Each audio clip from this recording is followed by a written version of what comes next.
Hi, my name is Maria Stowell. I'm a firefighter with the Tacoma Fire Department. And in this video, we're going to cover our fire extinguisher self-inspection program, which businesses can perform that will enable them to go a full 6 years between complete servicing with certain fire extinguishers. There are different types of extinguishers for different types of fires. This is one of the most common types of fire extinguishers you will find. This is a dry chemical extinguisher, often referred to as an ABC extinguisher. Our fire extinguisher self-inspection program applies only to dry chemical extinguishers.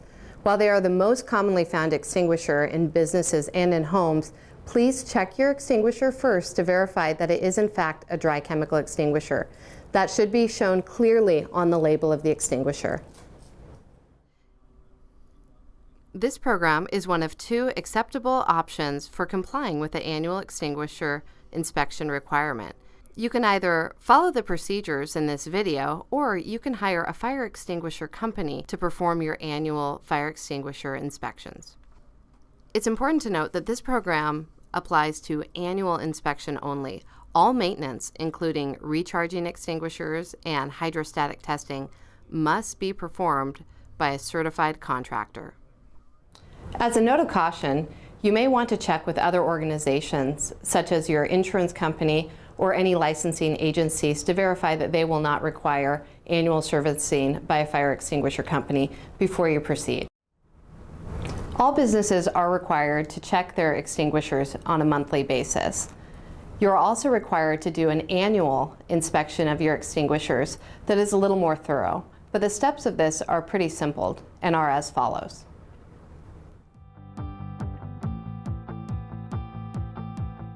The first step is to verify that all extinguishers are in their designated location. And remember, extinguishers should not be mounted any more than 48 inches off the floor. After checking to make sure the extinguishers are in their designated place, it's also important to check to make sure there are no obstructions to access or visibility.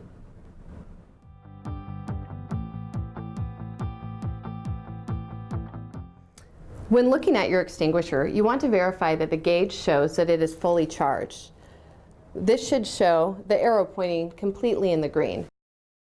And remember, if a fire extinguisher has been used even a little, it needs to be fully recharged and serviced by a fire extinguisher company.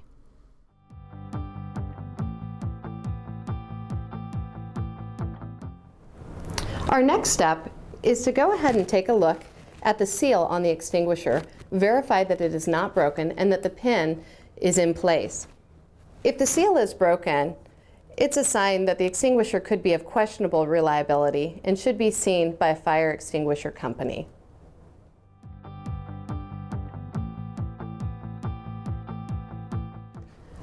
Our next step is to take a look at the nozzles, horns, or hoses and verify that there isn't any blockages in them or tears or cracks along the length.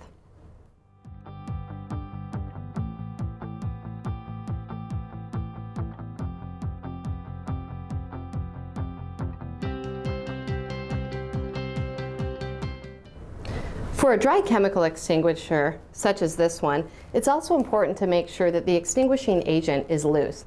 We can do this by inverting and shaking the extinguisher. Periods of unuse and vibration can lead the material to cake up at the bottom.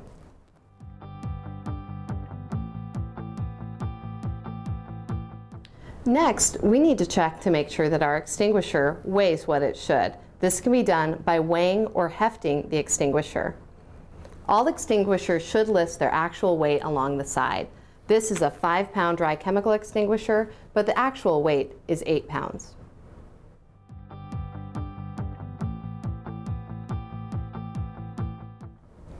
Now we're going to be examining the body of the extinguisher. We're looking for any obvious signs of damage, such as leaking, corrosion, or any dents. If we find that, we're going to take the extinguisher out of service immediately and contact a fire extinguisher servicing company.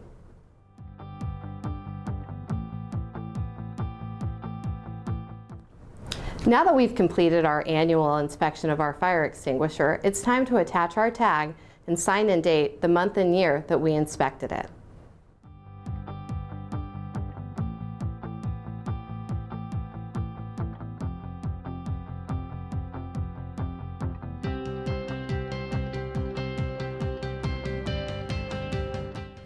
These stickers can be obtained from your local fire department crew during your inspection, or you can go to our website at the address listed below and print them off for yourself. They can be taped onto the extinguisher. When placing the extinguisher back in its bracket, we're going to make sure that the instructions and nameplate face forward and are visible. Dry chemical fire extinguishers like this need to be recharged every 6 years and hydrostatically tested every 12 years. This must be done by a fire extinguisher servicing company. When a fire extinguisher receives a recharge or hydrostatic test, it is marked by the company. This ring on the top has the month and date it was serviced. It will also carry a tag on the back showing when it was hydrostatically tested. You can use these dates to figure out when the next required servicing is for your extinguisher. That date must be written on the bottom of your extinguisher sticker in the place for month and year of your next certified maintenance. Now, for a newer fire extinguisher that hasn't been recharged or hydrostatically tested, you can check the date of manufacture to determine what year it needs to be recharged. This date is located either on the base of the extinguisher or on the neck. This extinguisher was manufactured in 2002, so we know the date it needed to first be recharged was in 2008. It also needed a hydrostatic test in 2014. Thank you for watching our fire extinguisher self-inspection video. If you have any questions about the procedures that you've seen on this video, please feel free to call us at the Fire Prevention Division. Our telephone number is 253-591-5740.